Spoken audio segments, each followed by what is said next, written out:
결혼 7년 차였습니다. 큰 갈등도 없이 조용하게 살아왔고 아내는 늘 헌신적인 사람이었습니다. 아내는 겉으로는 그다지 애교 많거나 표현이 풍부한 스타일은 아니었지만 늘 나 아닌 누군가를 위한 삶을 사는 사람이었습니다.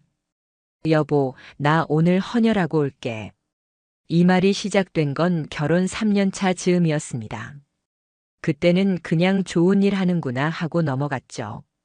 그리고 그 뒤로는 매달 2번, 한 달에 꼬박꼬박 헌혈을 하러 나가더군요. 가끔은 주말 오후에도 평일 오전에도요. 정확히 말하면 헌혈센터 자원봉사였죠. 처음엔 헌혈이 목적이었다가 어느 날부터는 센터 도우미, 안내도 맡고 있다고 말했습니다. 봉사 시간도 센터 사정에 따라 유동적이라고 말하더군요. 처음엔 자랑스러웠습니다. 아내가 그런 의미 있는 일을 자발적으로 한다는 사실에 남편으로서 뿌듯하기도 했고요. 동네 지인들이나 제 지인들에게도 자연스레 자랑을 했습니다. 우리 아내요? 헌혈센터에서 봉사도 하고 헌혈증도 기부해요. 그녀는 SNS에 헌혈 팔찌나 인증샷을 자주 올렸습니다. 오늘도 누군가에게 작지만 큰 도움이 되길 바라며 다음 달에도 건강한 피로 돌아올게요. 댓글엔 와 멋지시다, 부럽다, 나도 따라야겠어요. 이런 말이 넘쳐났고 전 그 댓글들 아래 고마운 사람입니다 라고 남기기도 했습니다. 누가 보더라도 우리 부부는 잘 사는 사람들처럼 보였을 겁니다. 하지만 그런 선함 뒤에 무언가 낌새가 보이기 시작한 건 그리 오래전 일이 아니었습니다. 헌혈을 다녀오면 사람이 피곤해 보이기 마련이잖아요. 그런데 어느 날부터 아내는 오히려 얼굴에 생기가 돌았습니다. 볼도 붉고 입가엔 미소가 조금 더 오래 남아 있었어요. 무엇보다 화장이 진해졌습니다. 헌혈센터 갈 때마다 눈 화장을 더 공들여 하고 향수도 바르기 시작했어요. 센터 냄새가 좀 나서 그래. 체열용 알코올 냄새 있잖아. 그렇게 대답하곤 했지만 저는 어느 순간부터 그런 작은 변화가 이상하게 느껴지기 시작했습니다. 어느 날 퇴근 후 현관문을 열었을 때였습니다. 아내는 거실에서 앉아 있었고 헌혈증과 봉사 시간표 같은 종이가 탁자에 흩어져 있었어요. 자연스럽게 눈길이 갔습니다. 그런데 그 종이들 중 일부는 전혀 다른 이름으로 된 봉사자 명단이었고 헌혈증은 단 한 장도 없었습니다. 이건 뭐야? 제가 묻자 아내는 허둥대며 말했습니다. 아, 그거 센터에서 다른 분 것까지 내가 대신 맡아서 정리하던 거야. 나중에 기부처에 일괄 전달하려고. 당시엔 그 말을 믿었습니다. 믿으려고 했던 걸지도 모르겠습니다. 그날 이후 저는 아내가 헌혈센터에 간다는 날이면 왠지 모르게 마음이 불편했습니다. 내가 왜 이런 걸 의심하고 있지? 하면서도 차라리 제 직감이 틀리기를 바랐죠. 하지만 사람의 직각은 틀리지 않습니다. 무언가가 이상하다 싶으면 그건 반드시 이유가 있습니다. 그날 저는 처음으로 퇴근 후 회사 근처가 아닌 헌혈센터 쪽으로 차를 돌렸습니다. 그리고 거기서 모든 것이 무너질 예감을 처음으로 갖게 되었습니다. 이상하다는 생각이 처음으로 확신이 된 건 헌혈센터 앞에서 아내를 마주친 날이었습니다. 그날은 금요일이었고 평소보다 퇴근이 조금 빨랐습니다. 야근이 잡힐 예정이었지만 갑작스럽게 일정이 밀리며 오후 4시에 퇴근하게 되었죠. 퇴근길에 차를 몰고 가는데 문득 아내가 말하던 센터 위치가 머릿속에 떠올랐습니다. 헌혈센터? 그쪽 역 4번 출구 나오면 바로 보여. 거기 3층인데 나는 주로 안내 데스크 옆에서 봉사해. 그 말이 생각났고 이상하게 마음이 쓰였습니다. 그래서 일부러 그 방향으로 차를 돌렸습니다. 그냥 지나가다 보자는 생각이었고 마음속에선 아무 일 없기를 바라는 기대도 함께였습니다. 그런데 도착했을 때 주차장에서 익숙한 차량이 눈에 띄었습니다. 흰색 중형 SUV. 우리 집 차였습니다. 아내는 평소와 똑같이 그 차를 몰고 센터로 왔던 겁니다. 차는 구석에 바짝 주차돼 있었고 먼지가 적당히 앉아 있는 걸 보니 방금 도착한 건 아닌 듯 했습니다. 저는 차에서 내리지 않고 조용히 그 주변에서 기다렸습니다. 약 20분 정도 흐른 뒤 한 남자와 함께 센터 정문을 빠져나오는 아내의 모습이 보였습니다. 그녀는 분명 웃고 있었습니다. 자주 보지 못했던 밝은 표정이었고 그 남자와 나란히 걷다가 문 앞에서 멈춰 섰습니다. 남자의 오른손이 가볍게 아내의 팔에 닿는 걸 봤습니다. 그녀는 그 손을 피하지 않았고 오히려 자연스럽게 남자의 팔을 툭 치며 웃었습니다. 그 장면은 그 어떤 말보다도 명확했습니다. 헌혈센터. 그곳은 단지 봉사를 위한 공간이 아니라 그녀와 그 남자가 함께 웃는 일상이 담긴 장소였던 겁니다. 저는 본능적으로 핸드폰을 꺼내 사진을 찍었습니다. 그 순간 손이 떨렸지만 기록은 남겨야 한다는 생각 하나로 셔터를 눌렀습니다. 그 장면을 찍고 나서 저는 바로 차를 돌려 나왔습니다.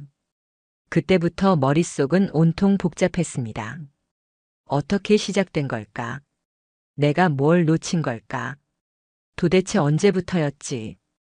그날 밤 아내는 아무 일 없다는 듯이 집으로 들어왔습니다. 손엔 작은 과일 바구니가 들려 있었고 오늘 센터에서 감사 선물로 주셨어라며 저에게 건넸습니다. 웃는 얼굴, 태연한 표정, 그리고 가벼운 목소리.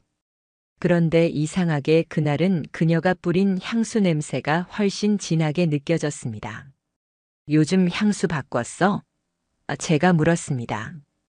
응, 센터 간호사 언니가 추천해줘서 한번 써봤어. 어때, 별로야? 아니야. 그냥 평소랑 좀 달라서. 그렇게 묻고는 말았지만 그 향기는 그 남자와 함께 있던 장면과 겹쳐 떠올랐습니다. 그날 이후 저는 아내의 일거수일투족을 주의 깊게 보기 시작했습니다. 그녀가 나갈 때는 무슨 옷을 입는지, 몇 시에 나가서 몇 시에 돌아오는지 가끔은 그 전날 저녁부터 확인해 두었습니다. 어느 날 아내가 나가기 전 욕실에 놓고 간 가방 안을 우연히 보게 됐습니다. 그 안에는 작은 화장 파우치와 함께 낯선 초콜릿 상자와 손편지가 있었습니다. 편지는 짧고 간단했습니다. 오늘도 와줘서 고마워. 너만 보면 시간 가는 줄 모르겠어. 익숙한 글씨체도 아니었고 이름도 없었습니다. 하지만 명확했습니다. 그 남자였습니다. 그 순간 제 안에서 뭔가가 무너졌습니다. 아내가 나가는 소리가 들리고 현관문이 닫히자마자 저는 마루에 주저앉았습니다. 왜 이런 일이 벌어진 걸까? 정말 내가 모자랐던 걸까? 하지만 후회하고 자책하기엔 너무 이른 시점이라는 걸 곧 깨달았습니다. 확실한 증거가 필요했습니다. 그저 의심이 아닌 법적으로도 유효하고 스스로도 흔들리지 않을 명백한 증거. 그날 밤 저는 사설탐정사무소에 연락을 했습니다. 단도직입적으로 말했습니다. 제 아내가 불륜을 저지르고 있는 것 같습니다. 정확하게 그리고 분명하게 확인해 주십시오. 사무소 측에서는 빠르게 상담을 진행했고 곧바로 차량 동선 추적, 센터 방문 시간 체크, 그 남자의 신원 조회를 진행하겠다고 했습니다. 며칠 후 첫 번째 보고서가 제 손에 들려졌습니다. 첫 번째 보고서를 받은 날 저는 평소보다 한참 일찍 퇴근했습니다. 사무실 책상 위엔 아직 아내의 이름이 담긴 파일이 놓여 있었고 그 안에는 작은 사진 몇 장과 짧은 메모가 적힌 문서 한 장이 포함되어 있었습니다. 헌혈센터 방문 일자 7월 3일, 7월 10일, 7월 17일. 각 방문 시점 약 2시간 체류, 센터 뒤편 원룸 건물 출입 정황 있음. 남성 동행자 동일 인물 확인됨. 30대 중반 센터 직원 신분 추정. 이름 김도현. 그 이름을 본 순간 기억이 어렴풋이 떠올랐습니다. 한 번 아주 오래전 아내가 저녁을 준비하며 했던 말이 있었습니다. 센터 직원 중에 되게 열심히 도와주는 사람이 있어. 그 사람 없었으면 나 처음에 봉사 못했을 거야. 그 이름은 아마 그때 처음 들었을 겁니다. 별 생각 없이 지나쳤고 지금에 와서야 그게 바로 시작이었구나 싶었습니다. 보고서 말미에는 짧은 문장이 있었습니다. 추가 추적 원하시면 차량 내부 블랙박스 음성 분석을 권장합니다. 사실 제 차량 블랙박스는 오래된 구형 모델이었고 음성 녹음 기능도 있긴 했지만 일상적으로 활용한 적이 없었습니다. 하지만 아내가 센터에 갈 때마다 집 차량을 이용했고 혹시나 하는 마음으로 주행일지를 확인했습니다. 파일은 생각보다 많이 남아 있었습니다. 당시 기준으로 최근 30일치만 저장되어 있었지만 센터를 다녀온 날을 체크해 보니 일치하는 날짜의 영상이 남아 있더군요. 저는 컴퓨터에 메모리 카드를 연결한 후 하나하나 영상을 열어보기 시작했습니다. 1시간, 2시간 기다림과 무의미한 주행 화면만 반복됐고 지쳐가던 순간 7월 10일 오후 1시 42분. 차 안에서 아내의 목소리가 또렷이 들렸습니다. 오늘은 내가 먼저 간다. 근데 아까 그 문자 봤어. 아니, 그렇게 대놓고 보내면 어떡해. 남자의 목소리는 작게 들렸지만 확실했습니다. 몰랐지. 그냥 내가 귀엽게 봐줄 줄 알았지. 그 이후엔 웃음소리. 그녀가 웃었습니다. 길고 가볍고 정말 편하게 웃더군요. 다음 주에는 좀 더 길게 보자. 지난번엔 너무 짧게 봤어. 그 대화는 제가 상상할 수 없었던 관계가 있었음을 암시하는 문장이었고 무엇보다 익숙한 둘만의 어투가 녹아 있었습니다. 저는 그 순간 손에 쥔 마우스를 놓고 그대로 고개를 숙였습니다. 눈앞이 흐릿해졌고 가슴이 무너지는 듯 했습니다. 그들의 말 한마디, 웃음소리 하나하나가 저를 산산이 조각냈습니다. 그날 밤 저는 아내가 샤워 중일 때 그녀의 휴대폰을 살펴보았습니다. 그녀는 평소에도 비밀번호를 따로 설정해 두지 않았고 제가 큰 의심을 하지 않았기 때문에 경계심도 없었습니다. 갤러리, 메신저, 통화 기록 모든 것이 너무나 깨끗했습니다. 그건 오히려 확신을 줬습니다. 지운 겁니다. 그냥 단순히 삭제한 것이 아니라 철저하게 관리해온 흔적이었습니다. 불륜을 저지르는 자가 아니라 장기적으로 관계를 유지하려는 자의 습관이었습니다. 그 순간 저는 작은 앱 하나를 설치했습니다. 삭제된 채팅 복구 도움이라는 이름의 프로그램. 전문적인 해킹이 아니더라도 간단한 캐시 데이터 복원으로 일부 기록은 복구가 가능합니다. 그리고 거기서 결정적인 흔적이 발견됐습니다. 나 오늘 그 향수 좋아? 지난번엔 좀 독하다고 했잖아. 오늘 건 완전 좋았어. 내 옷에서 그 향기 날 때 진짜 미칠 뻔했어. 근데 조심해. 지난번에도 내가 봤을 때 너무 티났어. 응, 알겠어. 요즘은 조심해. 남편은 전혀 몰라. 저는 그날 복구된 채팅 내용을 모두 캡처해 구글 드라이브에 올리고 블랙박스 음성 파일도 편집 없이 원본 그대로 저장했습니다. 모든 걸 확보한 이후 사설 탐정에게 다시 연락했습니다. 이번엔 얼굴이 정확히 보이게 사진을 찍어주세요. 그리고 그 건물, 그 원룸 안으로 들어가는 장면이 있으면 가장 좋습니다. 그 탐정은 조용히 알겠다고 했고 그 후 일주일 뒤 결정적인 사진이 제게 도착했습니다. 그녀는 그 남자와 함께 헌혈센터 근처의 낡은 원룸 건물 안으로 함께 들어가고 있었습니다. 도어락 비밀번호를 누르고 문이 열릴 때 아내는 자연스럽게 그 남자의 등을 떠밀 듯 안으로 들어섰습니다. 그 장면은 짧았지만 부부가 함께 살아가는 생활 공간을 연상시킬 만큼 익숙하고 자연스러웠습니다. 그때 저는 모든 것을 깨달았습니다. 단순한 감정 노름이 아니었습니다. 일회성 만남도 아니었습니다. 그녀는 사랑하고 있었고 저는 그 사랑에서 완전히 제외된 사람이었습니다. 결정적인 사진과 음성 증거를 확보한 후 저는 한동안 아무 말도 하지 않았습니다. 그걸 당장 들이밀어 분노를 터뜨리고 싶기도 했지만 어느 순간부터 그 분노조차 낭비라는 생각이 들더군요. 사람은요, 실망이 극에 달하면 조용해집니다. 그 조용함 속에서 무엇을 해야 할지 또렷해지더군요. 그래서 저는 가장 먼저 상간남을 찾아보기로 했습니다. 탐정이 알려준 이름과 주소를 토대로 그 남자가 일하는 헌혈센터의 지점을 방문했습니다. 물론 평범한 방문객처럼 위장해서요. 센터 안은 생각보다 한산했고 직원들도 대부분 젊었습니다. 몇몇 봉사자들과 나직하게 이야기하는 남자 하나가 눈에 띄었죠. 그가 바로 김도현이었습니다. 그는 생각보다 수수한 인상이었고 겉으로 봐선 딱히 비열한 느낌은 없었습니다. 하지만 제 눈엔 그 사람이 제 아내와 웃으며 시간을 보냈던 원룸 앞 사진이 그대로 겹쳐 보였습니다. 센터가 마칠 즈음 그를 조용히 불러 세웠습니다. 저기요, 김도현 씨 맞으시죠? 그는 의아한 표정으로 저를 보더군요. 예, 누구시죠? 저는 서정훈입니다. 지연이 남편입니다. 그 이름을 들은 순간 그의 얼굴이 굳었습니다. 무언가 잘못됐다는 것을 그도 바로 알아챈 겁니다. 혹시 시간 좀 내주실 수 있을까요?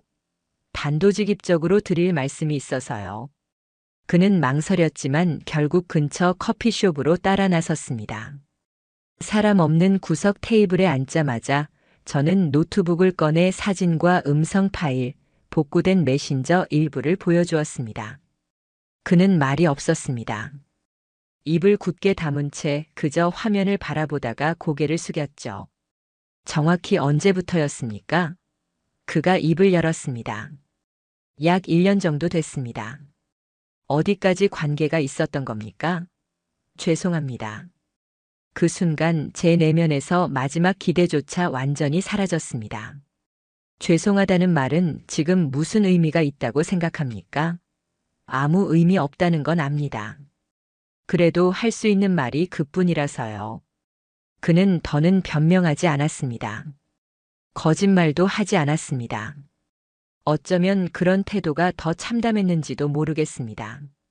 나는 단 한 번도 그와 아내의 관계가 1년이나 지속됐을 거라고는 상상조차 하지 않았습니다. 돌아오는 길에 제 손엔 또렷한 사실만이 남았습니다. 그녀는 사랑하고 있었고 그 사랑은 배신을 품고 제 등을 짓밟고 있었습니다. 집에 도착한 건 밤 10시 무렵이었습니다. 아내는 거실 소파에 앉아 TV를 보고 있었고 제 얼굴을 보자마자 익숙한 목소리로 말했죠. 오늘은 좀 늦었네. 밥 데워줄까? 그 목소리가 그 어떤 말보다 더 거슬렸습니다. 괜찮아. 우리 얘기 좀 하지. 아내는 고개를 끄덕였고 식탁에 마주 앉은 우리 사이에는 짧은 침묵이 흘렀습니다. 저는 노트북을 꺼내 김도현과 마주했던 장면, 사진, 메신저, 음성 파일을 하나씩 열었습니다. 그녀는 아무 말 없이 화면을 바라보더니 이윽고 입을 열었습니다. 다 알았구나. 단순한 그 말 한마디에 모든 게 담겨 있었습니다. 놀람도 없었고 변명도 없었고 심지어 죄책감조차 느껴지지 않았습니다. 왜 그랬어? 제가 물었습니다. 우린 그렇게까지 멀어진 적 없었잖아. 그녀는 한참을 말없이 있다가 천천히 입을 열었습니다. 여보, 당신이랑 살면서 늘 좋은 사람이 되고 싶었어. 하지만 어느 순간부터 내가 투명해졌다는 생각이 들었어. 나를 여자라고 느끼게 해주는 사람이 너무 오랜만에 나타났어. 그게 이유야? 사람 하나 망가뜨릴 만큼 그런 게 이유가 될 수 있어? 그럴 수 없다는 거 알아. 하지만 그땐 그냥 그 순간이 너무 따뜻했어. 누가 날 바라봐주는 그 눈빛이 너무 오랜만이라서. 저는 더는 묻지 않았습니다. 그녀는 울지도 않았고 붙잡지도 않았습니다. 이혼은 조용히 합의로 진행됐습니다. 저는 감정 소모를 줄이고 싶었습니다. 그 대신 상간자 소송을 진행했습니다. 김도현에게는 명확한 증거와 자료를 정리해 법적 절차를 밟았습니다. 그제서야 아내는 흔들리는 목소리로 처음 말했습니다. 그 사람까지 망가지게 하지 말아줘. 내가 다 책임질게. 하지만 저는 대답하지 않았습니다. 이미 모든 것이 늦어버린 후였기 때문입니다. 이혼은 생각보다 빨리 마무리됐습니다. 증거가 너무 명확했고 그녀도 더는 부정하거나 버텨볼 여지가 없다는 걸 알고 있었던 것 같습니다. 저는 감정으로 싸우지 않기로 했습니다. 울거나 소리치거나 붙잡지 않았습니다. 대신 법으로 가기로 했습니다. 가장 차갑고 가장 선명하게. 상간자 소송은 제가 직접 정리한 자료로 시작됐습니다. 차량 블랙박스 음성 파일, 사설 탐정이 촬영한 사진, 복구된 메신저 기록, 주차장 CCTV 캡처, 그리고 아내 명의로 결제된 원룸 관리비 내역까지. 변호사는 한 장 한 장 넘겨보며 말했습니다. 이 정도면 명백한 부정행위입니다. 상대방이 다툴 여지 없이 전액 인정될 확률이 높습니다. 실제로 그 남자는 처음엔 둘의 관계를 완강히 부인했습니다. 하지만 음성 파일이 제출되고 나서는 아무 말도 하지 않았습니다. 다음엔 좀 더 길게 보자. 그 말은 변명보다 훨씬 더 무서운 증거였습니다.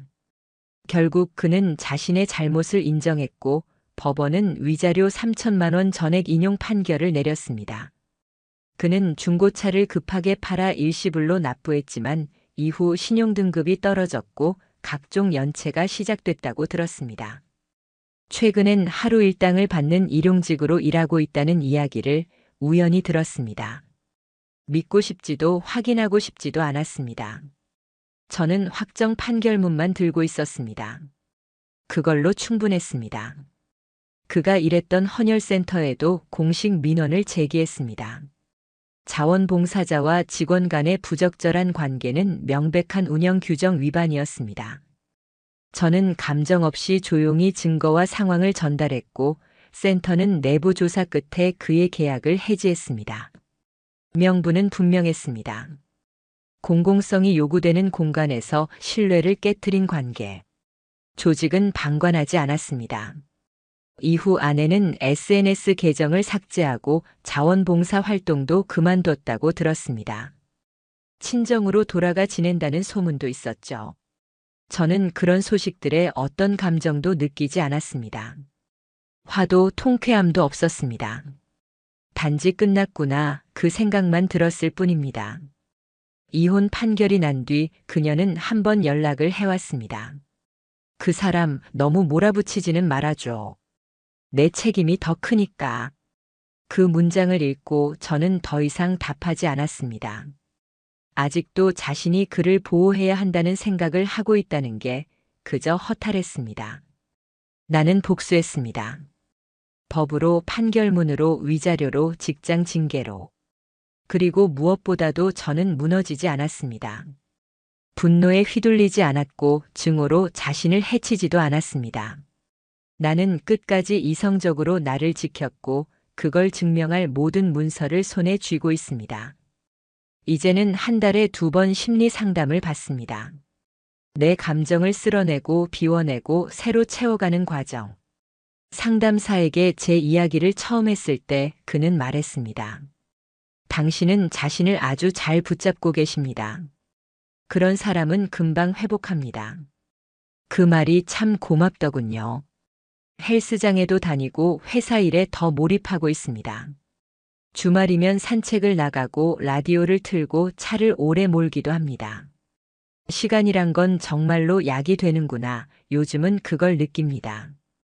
그들은 무너졌고 저는 남았습니다. 그게 제 복수입니다. 인터넷에 올려 퍼뜨리거나 이름을 언급하거나 그런 방식은 쓰지 않았습니다. 저는 더럽지 않게, 더 망가지지 않게 저 자신을 보호하며 복수했습니다. 이제는 다시 누군가를 믿을 수 있을까? 그건 잘 모르겠습니다. 아직은 조심스럽습니다. 하지만 적어도 저는 이제 제 인생을 누군가의 뒤통수에 맡기지 않을 겁니다. 한때 누군가의 향기에 속았고 누군가의 거짓에 무너졌던 내가 지금은 내 삶의 중심에 있습니다. 법정에서 받은 그 판결문은 이제 서랍 속에 조용히 들어 있습니다. 볼 일은 더 없을 겁니다. 그냥 어떤 선택의 기록. 어떤 복수의 종지부. 그리고 내 자존심이 흔들리지 않았다는 마지막 증거. 저는 졌지만 무너지지 않았습니다. 그들은 이겼다고 착각했지만 결국 가장 낮은 곳에서 끝났습니다. 이게 내가 선택한 가장 깨끗하고 조용한 복수였습니다. 그리고 내 삶의 진짜 시작이었습니다.